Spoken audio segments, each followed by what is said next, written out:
I'm at 1750 Bayou Chapelette in Terrebonne Parish. There are people hurt here.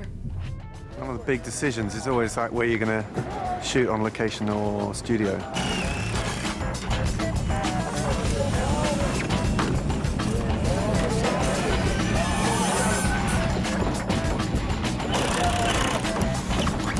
Logistically, it's more difficult to shoot on location, but I mean, the benefits we've got here, I think, as well as the visual scale that you would never really kind of replicate on the studio. You can do everything, but you're always finding yourself in the back of your mind thinking, well, you know, what do we really need?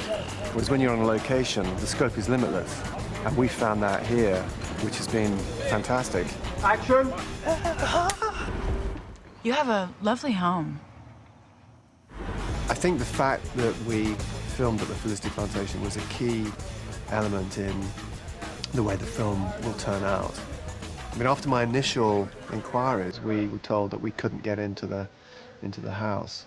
But then one of our producers, Clayton Townsend, managed to seduce the family who lived in the house, and we managed to get in there.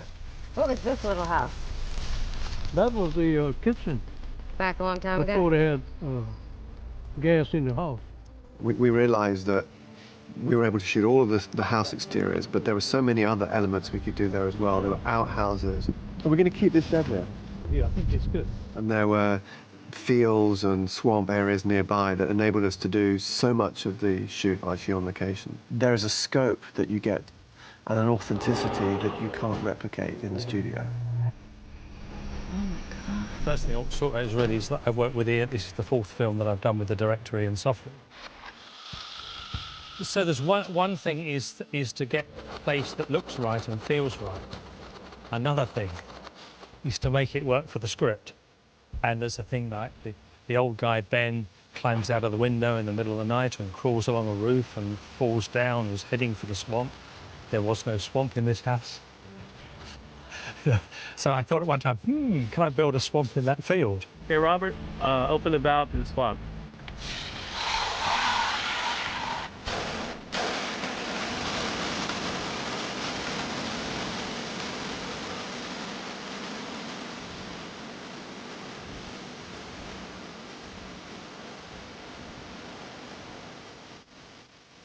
I think other people thought I was crazy, but it worked all right. While we were looking for a house, we imagined that we were going to find a plantation house with a perfect oak alleyway down to the banks of the Mississippi.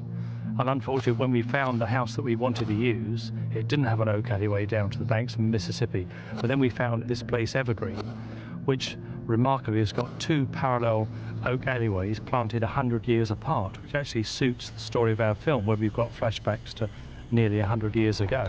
And so what I wanted to do here was to build the perfect 1920 house in front of it, which is over there.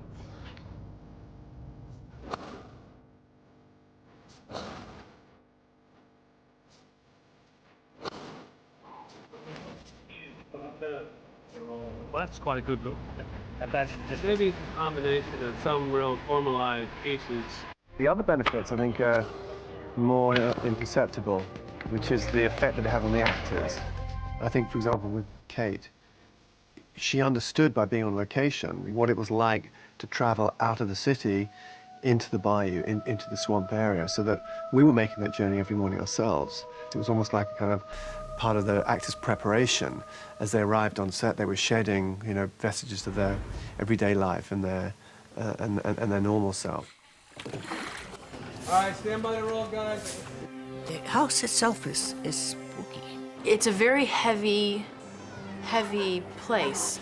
When you go out into the plantation area, I mean, the history of these plantations are dark.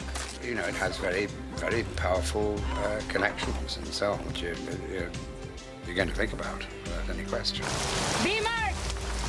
May not be actually necessarily quite the right ones. The actors become more aware of the history of the location, a little bit more aware of the background to Hoodoo, because they're living in the place where it came from, the place that inspired the story.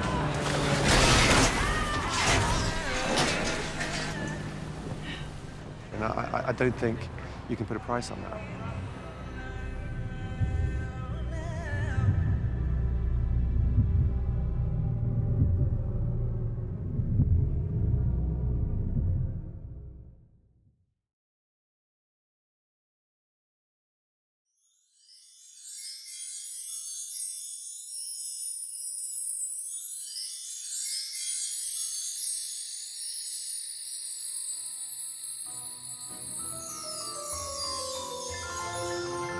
Hi, I'm Jenna Rollins, and I'm going to read you a magical spell for love and friendship.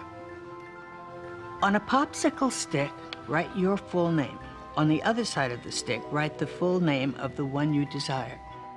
Get a jar or bottle big enough to put the popsicle stick inside and fill the jar with honey and sugar. Tightly seal the jar so that its contents will not spill. In your mind, get a clear image of the person whose name you have written on the stick opposite your own. Shake the bottle as you chant 5 times. Sweet, sweet thoughts of me you will think constantly. Each time you shake the bottle, the person will think sweet thoughts of you.